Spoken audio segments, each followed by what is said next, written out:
നിങ്ങളൊരു റെസ്റ്റോറൻറ്റിലാണെന്ന് വിചാരിക്കുക. നിങ്ങൾ വളരെ കാലമായിട്ട് കഴിക്കാൻ ആഗ്രഹിച്ചൊരു ഭക്ഷണം നിങ്ങൾ ഓർഡർ ചെയ്തിട്ടുണ്ട്. കുറച്ച് കോസ്റ്റ്ലി ആയിട്ടൊരു ഭക്ഷണമാണ്. നിങ്ങളൊരു അരമണിക്കൂർ വെയിറ്റ് ചെയ്ത ശേഷം ഫൈനലി ആ ഭക്ഷണം നിങ്ങളുടെ മുന്നിലെത്തി. നിങ്ങൾ കഴിക്കാൻ തുടങ്ങി. പക്ഷേ പകുതി കഴിച്ചപ്പോഴേക്കും നിങ്ങളുടെ വയറ് നിറഞ്ഞായിട്ട് തോന്നാൻ തുടങ്ങി. നിങ്ങൾക്ക് ആ ഭക്ഷണം മടുത്തു തുടങ്ങി. ഇപ്പോൾ നിങ്ങൾക്ക് 2 ഓപ്ഷൻസ് ആണുള്ളത്. ഒന്നെങ്കിൽ നിങ്ങൾ ഇത്രയും സമയം ചിലവഴിച്ചല്ലോ, അല്ലെങ്കിൽ ഇത്രയും പൈസ മുടക്കിയല്ലോ എന്ന് ആലോചിച്ചിട്ട് കഷ്ടപ്പെട്ട് ബാക്കിയുള്ള ഭക്ഷണം കൂടി കഴിക്കാം. അല്ലെങ്കിൽ നിങ്ങൾക്ക് അവിടെ നിന്ന് ഇറങ്ങിപ്പോരാം. നിങ്ങളിതിൽ ഏതായിരിക്കും ചെയ്യാൻ പോകുന്നത്? നമ്മൾ പലരും ആദ്യം പറഞ്ഞ കാര്യമായിരിക്കും ചെയ്യാൻ പോകുന്നത്. ഇതിനെയാണ് നമ്മൾ സങ്ക് കോസ്റ്റ് ഫാലസി എന്ന് പറയുന്നത്. ആദ്യം ഫാലസി എന്താണെന്ന് പറയാം. ഫാലസി എന്ന് പറയുന്നത് നമ്മുടെ ലോജിക്കിലുള്ളൊരു മിസ്റ്റേക്കാണ്. അതായത് എനിക്കൊരു ആർഗ്യുമെൻ്റ് ഉണ്ട്. ഈ ആർഗ്യുമെൻറ്റിനെ സപ്പോർട്ട് ചെയ്യാൻ എനിക്കൊരു ലോജിക്ക് ഉണ്ട്. ഈ ലോജിക്ക് പുറമേ നോക്കുന്ന സമയത്ത് ശരിയാണ്, അത് കാരണം എൻ്റെ ആർഗ്യുമെൻറ്റ് ശരിയാണ്. പക്ഷെ നമ്മൾ സൂക്ഷിച്ച് നോക്കിക്കഴിഞ്ഞാൽ ഈ ലോജിക്ക് തന്നെ തെറ്റാണ്. അത് തെറ്റായത് കാരണം എൻ്റെ ആർഗ്യുമെൻറ്റും തെറ്റാണ്. ഈ ഒരു അവസ്ഥയാണ് നമ്മൾ ഫാലസി എന്ന് പറയുന്നത്. എന്തുകൊണ്ടാണ് മനുഷ്യന് സങ്ക് കോസ്റ്റ് ഫാലസി അനുഭവപ്പെടുന്നത്? നമ്മൾ ഹ്യൂമൻസിന് ലോസ് അവേർഷൻ എന്ന് പറഞ്ഞിട്ടൊരു ബിഹേവിയറൽ ട്രെയിറ്റ് ഉണ്ട്. അതായത് ഒരു സ്വഭാവ സവിശേഷതയുണ്ട്. നഷ്ടങ്ങൾ നമുക്ക് എപ്പോഴും ഭയങ്കര പെയിൻഫുള്ളാണ്. ഫോർ എക്സാമ്പിൾ, നിങ്ങളുടെ റോഡിലൂടെ നടന്നു പോകുന്ന സമയത്ത് നിങ്ങൾക്കൊരു 500 രൂപ വീണ് കിട്ടിയെന്ന് വിചാരിക്കാം. അത് കാരണം നിങ്ങളൊരു സന്തോഷം ഉണ്ടാകുന്ന ആളാണെങ്കിൽ നിങ്ങൾക്ക് അപ്പോൾ കിട്ടുന്ന സന്തോഷത്തിനേക്കാൾ കൂടുതലായിരിക്കും നിങ്ങളുടെ കയ്യിൽ നിന്നൊരു 500 രൂപ കളഞ്ഞു പോയാൽ നിങ്ങൾക്ക് ഉണ്ടാകുന്ന വിഷമം എന്ന് പറയുന്നത്. അല്ലെങ്കിൽ ഞാൻ നിങ്ങൾക്കൊരു 10,000 രൂപ വെറുതെ തരാമെന്ന് പറഞ്ഞു. ഞാൻ നിങ്ങൾക്കൊരു 10,000 രൂപ തന്നിട്ട് പറഞ്ഞു, ഈ പൈസ എനിക്ക് തിരിച്ചു തരേണ്ട ആവശ്യമില്ല, നിങ്ങൾക്ക് ഇഷ്ടം പോലെ ഉപയോഗിക്കാം. ആ പൈസ നിങ്ങൾക്ക് കിട്ടുന്ന സമയത്ത് നിങ്ങളുടെ ഹാപ്പിനെസ് എന്ന് പറയുന്നത് ഒരു ബേസ് ലെവലിൽ നിന്നും കുറച്ച് മേലെയായിട്ട് എത്തി. പക്ഷേ കുറച്ച് കഴിഞ്ഞ സമയത്ത് ഞാൻ നിങ്ങളോട് പറഞ്ഞു, ആ പൈസ എനിക്ക് തിരിച്ചു വേണം. എന്നിട്ട് നിങ്ങൾ എനിക്ക് ആ പൈസ തിരിച്ചു വന്നു. ആ സമയത്ത് നിങ്ങളുടെ ഹാപ്പിനെസ് ബേസ് ലൈനിലോട്ടല്ല, അതിൻ്റെ കുറച്ച് താഴത്തോട്ടാണ് പോണത്. ഇനി നിങ്ങളുടെ ഹാപ്പിനെസ് ഞാൻ ബേസ് ലെവലിൽ എത്തിക്കണമെങ്കിൽ ഞാൻ നിങ്ങൾക്ക് 10,000 രൂപ തരണം. ഇതാണ് ലോസ് അവേർഷൻ എന്ന് പറയുന്നത്. ഇതാണ് സങ്ക് കോസ്റ്റ് ഫാലസിൻ്റെ ഏറ്റവും ബേസിക് ആയിട്ടുള്ളൊരു കോസ് എന്ന് പറയുന്നത്. ഇതിൻ്റെ അടുത്ത ലെയർ എന്ന് പറയുന്നത് ഒരു കൺസിസ്റ്റൻസി ട്രാപ്പ് അല്ലെങ്കിൽ കമ്മിറ്റ്മെൻറ്റ് ട്രാപ്പാണ്. നമുക്ക് നമ്മളോട് തന്നെ നമ്മൾ കൺസിസ്റ്റൻ്റ് ആണെന്ന് പ്രൂവ് ചെയ്യാൻ ഇഷ്ടമാണ്. അതായത് നമ്മളൊരു കാര്യം കൺസിസ്റ്റൻ്റ് ആയിട്ട് ചെയ്തുകൊണ്ടിരിക്കുകയാണെങ്കിൽ, നമ്മൾ റെഗുലറായിട്ട് ജിമ്മിൽ പോകുന്നുണ്ട്, അല്ലെങ്കിൽ റെഗുലറായിട്ട് നമ്മൾ കൺസിസ്റ്റൻ്റ് ആയിട്ട് ഒരു നല്ല ഡയറ്റ് ഫോളോ ചെയ്യുന്നുണ്ടെങ്കിൽ നമുക്കൊരു സന്തോഷം കിട്ടുന്നുണ്ട്, ഒരു സാറ്റിസ്ഫാക്ഷൻ കിട്ടുന്നുണ്ട്. നമ്മളതിന് ബ്രേക്ക് ചെയ്യുകയാണെങ്കിൽ നമുക്കൊരു ബുദ്ധിമുട്ടും ഉണ്ടാകുന്നുണ്ട്. അപ്പോൾ നമുക്ക് നമ്മളോട് തന്നെ കൺസിസ്റ്റൻ്റ് ആണെന്ന് പ്രൂവ് ചെയ്യുന്നത് നമ്മുടെ മൈൻഡിന് ഇഷ്ടമാണ്. അതായത് ഈ കൺസിസ്റ്റൻസി നമ്മുടെ ക്യാരക്ടറിൻ്റെ ഒരു ഭാഗമായിട്ടാണ് നമ്മൾ കാണുന്നത്. ഫോർ എക്സാമ്പിൾ, നിങ്ങളൊരു റെസ്റ്റോറൻറ്റ് തുടങ്ങാൻ പോകുമെന്ന് വിചാരിക്കാം. നിങ്ങളുടെ ഫ്രണ്ട്സിലും ഫാമിലിയിലും ഒക്കെ പറഞ്ഞു നിങ്ങൾ റെസ്റ്റോറൻറ്റ് തുടങ്ങാൻ പോകുകയാണെന്ന്. നിങ്ങളുടെ പ്ലാൻ പ്രകാരം 1 കൊല്ലം കഴിയുന്ന സമയത്ത് ഈ റെസ്റ്റോറൻറ്റ് ബിസിനസ് ലാഭത്തിലെത്തണം. നിങ്ങൾ അതിനകത്തോട്ട് ഒരുപാട് എഫേർട്ടും ടൈമും മണിയും ഒക്കെ സ്പെൻഡ് ചെയ്തു. പക്ഷേ 1 വർഷം എത്തിയ സമയത്ത് നിങ്ങളുടെ ചുറ്റുമുള്ള കണക്കൊക്കെ പറയുന്നത് നിങ്ങളുടെ ബിസിനസ് നഷ്ടത്തിലാണെന്നാണ്. പക്ഷേ ഈ സമയത്ത് നമുക്കൊരു തെറ്റ് പറ്റിയെന്ന് അഡ്മിറ്റ് ചെയ്തിട്ട് ആ ബിസിനസ് ക്ലോസ് ചെയ്യുന്നത് നമ്മുടെ ക്യാരക്ടറിനുള്ളൊരു പോരായ്മയായിട്ടാണ് നമ്മൾ കാണുന്നത്.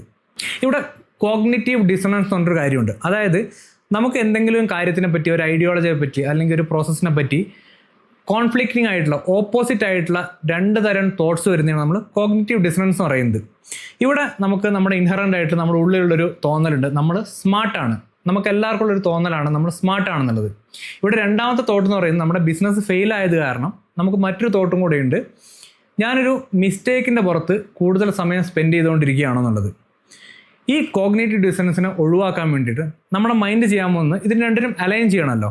അപ്പോൾ മൈൻഡ് ചെയ്യാൻ പോകുന്നത് ഒന്നെങ്കിൽ നമ്മൾ സ്മാർട്ട് അല്ലെന്ന് വിചാരിക്കാം. നമ്മൾ സ്മാർട്ട് അല്ലാത്ത കാരണം നമുക്കൊരു മിസ്റ്റേക്ക് പറ്റി എന്ന് വിചാരിക്കാം. പക്ഷേ നമ്മുടെ മനസ്സൊരിക്കലും നമ്മൾ സ്മാർട്ട് അല്ലെന്ന് വിചാരിക്കില്ല. ഇവിടുത്തെ രണ്ടാമത്തെ ഓപ്ഷൻ എന്ന് പറയുന്നത് ആ മിസ്റ്റേക്കിനെ മിസ്റ്റേക്ക് അല്ലെന്ന് കാണുന്നതാണ്. അതായത് നമ്മുടെ മൈൻഡിന് തോന്നും ഇവിടെ ഒരു മിസ്റ്റേക്ക് പറ്റിയിട്ടില്ല, നമ്മളൊരു ഡിഫിക്കൽട്ട് ടൈംസിലൂടെ കടന്നു പോവുകയാണെന്നുള്ളത്. ഇത് തന്നെയാണ് നമ്മൾ ആദ്യം പറഞ്ഞ കേസിലെ സങ്ക് കോസ്റ്റ് ഫാലസി എന്ന് പറയുന്നത്. ഇതിൻ്റെ മറ്റൊരു വശം എന്ന് പറയുന്നത് നമ്മൾ ചെറുപ്പം തൊട്ട് കേൾക്കുന്ന ഈ മോട്ടിവേഷണൽ സ്റ്റോറീസ്, സക്സസ് സ്റ്റോറീസൊക്കെ ഒരുപാട് കാലം ഒരേ ഗോളിനെ ഫോക്കസ് ചെയ്തിട്ട് അത് ഗിവ് അപ്പ് ചെയ്യാതെ അത് ഫോളോ ചെയ്ത് അച്ചീവ് ചെയ്ത് സക്സസ് ആയ ആൾക്കാരുടെ സ്റ്റോറീസാണ്. ഈ സ്റ്റോറീസൊക്കെ ഭയങ്കര മോട്ടിവേറ്റിങ്ങും ഹൈലി സാറ്റിസ്ഫൈയിങ്ങും ആയിരിക്കും. പക്ഷേ ഇവിടെ ഒരു ഒളിഞ്ഞു കിടക്കുന്ന ഒരു പ്രശ്നം എന്ന് പറയുന്നത് ഇതിനകത്തൊരു സർവൈവർഷിപ്പ് ബയസ് ഉണ്ട്. അതായത് ഈ ഗിവ് അപ്പ് ചെയ്യാത്ത കാരണം സക്സസ് ആയ ഓരോ ആൾക്കും എപ്പോഴാണ് സ്റ്റോപ്പ് ചെയ്യേണ്ടത്, എപ്പോഴാണ് ഗിവ് അപ്പ് ചെയ്യേണ്ടതെന്ന് അറിയാത്ത കാരണം ജീവിതം തകർന്ന ഒരുപാട് പേരുണ്ടാവും. ഇതിനാണ് നമ്മൾ ആ ഒരു ഡിസ്പാരിറ്റിയാണ് നമ്മൾ സർവൈവർഷിപ്പ് ബയസ് എന്ന് പറയുന്നത്. നമുക്ക് നമ്മുടെ കരിയറിൻ്റെ, എഡ്യൂക്കേഷൻ്റെ എക്സാമ്പിൾ തന്നെ എടുക്കാം. നിങ്ങളുടെ +2 കഴിഞ്ഞ് നിൽക്കുകയാണെന്ന് വിചാരിക്കാം. നിങ്ങൾക്ക് എന്ത് കോഴ്സ് പഠിക്കണം എന്നറിയില്ല. നിങ്ങളുടെ വെൽവിഷേഴ്സും പാരൻസും റിലേറ്റീവ്സും ചേർന്ന് നിങ്ങളോട് പറഞ്ഞ് MBBS പോകുന്നതാണ് നല്ലത്, ഡോക്ടർ ആവാം, ഫ്യൂച്ചറിൽ എന്തായാലും ഇതിന് ഡിമാൻഡ് ഉണ്ടാവും, നിങ്ങളുടെ കരിയറും ലൈഫും സെറ്റാണ്, സേഫാണ് നിങ്ങളോട് പറഞ്ഞു. നിങ്ങൾക്കും തോന്നി ശരിയാണ് ഇവർ പറയുന്നത്. നിങ്ങൾ കഷ്ടപ്പെട്ട് പഠിച്ച് നിങ്ങൾ MBBS ചേർന്ന് നിങ്ങളൊരു 3 കൊല്ലം പഠിച്ച്, പക്ഷേ 3ാമത്തെ കൊല്ലം ആയപ്പോഴേക്കും നിങ്ങൾക്ക് മനസ്സിലായി നിങ്ങളുടെ പാഷൻ ഇതല്ല. ഫോർ സം സോളിഡ് റീസൺ, ഭയങ്കര ഇമ്പോർട്ടൻ്റ് ആണ്, ഫോർ സം സോളിഡ് റീസൺ നിങ്ങൾക്ക് മനസ്സിലായി ഈ കരിയർ നിങ്ങൾക്ക് ചെയ്യാൻ പറ്റില്ല. പക്ഷേ ആ സമയത്ത് ആ കോഴ്സ് നിർത്തുന്നതിന് മുന്നേ നിങ്ങളുടെ മനസ്സിലേക്ക് വരാൻ പോകുന്നത്, ഞാൻ ഓൾറെഡി കഷ്ടപ്പെട്ട് എൻട്രൻസ് പാസ്സായിട്ടാണ് ഈ കോഴ്സിലെത്തിയത്, ഞാൻ ഓൾറെഡി 3 കൊല്ലം ഞാനിവിടെ സ്പെൻഡ് ചെയ്തു. ഈ ഒരു തോട്ട് കാരണം നിങ്ങൾ ആ കരിയർ ഫോളോ ചെയ്യാൻ പോവുകയാണെങ്കിൽ നിങ്ങൾ ചെയ്യാൻ പോകുന്നത്, നിങ്ങളുടെ 30 കൊല്ലത്തെ ഫ്യൂച്ചറിനെ നിങ്ങളുടെ ഒരു 3-4 കൊല്ലത്തെ മിസ്റ്റേക്കിന് വേണ്ടിയിട്ട് ട്രേഡ് ഓഫ് ചെയ്യുകയാണ്. ഇതിന് മറ്റൊരു വശം കൂടി ഉണ്ട്, അത് നമുക്ക് വീഡിയോയുടെ അവസാനമാകുമ്പോഴത്തേക്കും പറയാം. അപ്പോൾ ഈ സങ്ക് കോസ്റ്റ് ഫാലസി എന്ന് പറഞ്ഞ സാധനം ഇൻഡിവിജ്വൽസിന് മാത്രം സംഭവിക്കുന്ന ഒരു കാര്യമാണോ? അല്ല. സങ്ക് കോസ്റ്റ് ഫാലസിക്ക് നമ്മൾ കോമൺ ആയിട്ട് പറയുന്ന മറ്റൊരു പേരാണ് കോൺകോർഡ് ഫാലസി. അതായത് 1960കളിൽ ബ്രിട്ടനും ഫ്രാൻസും ചേർന്നിട്ടൊരു സൂപ്പർസോണിക് പാസഞ്ചർ ജെറ്റ് ഉണ്ടാക്കാൻ തീരുമാനിക്കുന്നു. കോൺകോർഡ് എന്നാണ് ഇതിൻ്റെ പേര്. ഇതിൻ്റെ ലക്ഷ്യം എന്ന് പറയുന്നത് ലണ്ടൻ തൊട്ട് ന്യൂയോർക്ക് വരെ 3 മണിക്കൂറിനുള്ളിൽ പാസഞ്ചേഴ്സിന് പോകാൻ പറ്റുന്ന ഒരു ഫ്ലൈറ്റ്, ഒരു ജെറ്റ്. ഇതാണ് കോൺസെപ്റ്റ് എന്ന് പറയുന്നത്. ഇവർ ഈ പ്രൊജക്റ്റ് തുടങ്ങി ഒരു മിഡ് വേ എത്തിയപ്പോഴേക്കും ഇതിൻ്റെ കണക്കുകളൊന്നും ശരിയാവുന്നില്ല. ഇവർക്ക് മനസ്സിലായി ഇതൊരു എക്കണോമിക്കലി വയബിൾ ആയിട്ടൊരു പ്രൊജക്റ്റ് അല്ലെന്ന് മനസ്സിലായി. ഇത് നഷ്ടം ഉണ്ടാക്കാൻ പോകുന്നൊരു പ്രൊജക്റ്റാണെന്ന് അവർക്ക് ആദ്യം മനസ്സിലായി. അപ്പോഴേക്കും ഈ പ്രൊജക്റ്റ് ഒരു നാഷണൽ പ്രൈഡ് എന്നുള്ളൊരു അവസ്ഥയിൽ എത്തിയിട്ടുണ്ടായിരുന്നു. അപ്പോൾ അവർ പറയുന്നത് ഈ സമയത്ത് നമുക്കത് നിർത്താൻ പറ്റില്ല, നമ്മൾ ഒരുപാട് പൈസയും റിസർച്ചും സമയവും ഇതിലേക്ക് ഇൻവെസ്റ്റ് ചെയ്യുന്നതാണ്. അവർ ആ പ്രൊജക്റ്റ് കണ്ടിന്യൂ ചെയ്തു പോയി. അവർ അതിനകത്തോട്ട് കൂടുതൽ പൈസ വീണ്ടും വീണ്ടും ഇൻവെസ്റ്റ് ചെയ്തുകൊണ്ടിരുന്നു. പക്ഷേ ഇവൻച്വലി 2003 ഈ കോൺകോർഡിൻ്റെ പ്രവർത്തനം എക്കണോമിക്കലി വയബിൾ അല്ല എന്നുള്ള റീസൺ പറഞ്ഞിട്ട് അവർ ക്ലോസ് ചെയ്തു. അപ്പോൾ എന്തുകൊണ്ടാണ് ഈ സങ്ക് കോസ്റ്റ് ഫാലസിൽ നിന്ന് പുറത്തു വരെ നമുക്ക് ഇത്ര ബുദ്ധിമുട്ടാവുന്നത്? അതിൻ്റെ ഏറ്റവും വലിയ കാര്യം എന്ന് പറഞ്ഞാൽ ഇതൊരു ഓവർനൈറ്റിൽ ഉണ്ടാകുന്ന ഒരു കാര്യമല്ല. ഇത് നമ്മളൊരു സ്പൈറൽ പോലെ നമ്മൾ ആ കുഴിയിലോട്ട് ഡീപ്പായിട്ട് പോയിക്കൊണ്ടിരിക്കുകയാണെന്നുള്ളതാണ്. ഫോർ എക്സാമ്പിൾ, നിങ്ങളൊരു ഗാമ്പിൾ ചെയ്യുന്ന ആളാണ്, അല്ലെങ്കിൽ നിങ്ങളൊരു ട്രേഡ് ചെയ്യുന്ന ആളാണെന്ന് വിചാരിക്കാം. നിങ്ങളൊരു 50,000 രൂപ എടുത്തിട്ട് മാർക്കറ്റിലോട്ട് വന്നു. നിങ്ങളുടെ ലക്ഷ്യം എന്ന് പറയുന്നത് പ്രോഫിറ്റ് ഉണ്ടാക്കലാണ്. നിങ്ങൾ കുറച്ച് ദിവസം ട്രേഡ് ചെയ്തു, നിങ്ങൾക്ക് ഒരു 5,000 രൂപ നഷ്ടം വന്നു. ഈ സമയത്ത് നിങ്ങൾക്ക് നിർത്തിപ്പോവാം. പക്ഷെ നിർത്തിപ്പോവാൻ നിങ്ങളെ വിലക്കുന്ന കാര്യം എന്ന് പറയുന്നത്, നിങ്ങളെ സ്റ്റോപ്പ് ചെയ്യുന്ന കാര്യം എന്ന് പറയുന്നത്, നിങ്ങൾക്ക് ഉണ്ടായത് 5,000 രൂപ ലോസാണ്.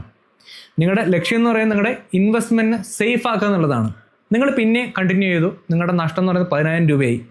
നിങ്ങൾ പിന്നെയും കണ്ടിന്യൂ ചെയ്തു, നിങ്ങളുടെ നഷ്ടം 15,000 രൂപയായി. ഇപ്പോഴും നിങ്ങളുടെ ലക്ഷ്യം എന്ന് പറയുന്നത് നിങ്ങളുടെ ഇൻവെസ്റ്റ്മെൻറ്റിനെ സേഫ് ആക്കുക എന്നുള്ളത് തന്നെയാണ്. അപ്പോൾ എന്ത് കാര്യത്തിനാണോ നിങ്ങൾ ആ പ്രോസസ്സ് കണ്ടിന്യൂ ചെയ്തുകൊണ്ടിരിക്കുന്നത്, ആ കാര്യം തന്നെയാണ് നിങ്ങളെ വീണ്ടും വീണ്ടും ആ ഒരു കുഴിയിലേക്ക് എത്തിച്ചുകൊണ്ടിരിക്കുന്നത്.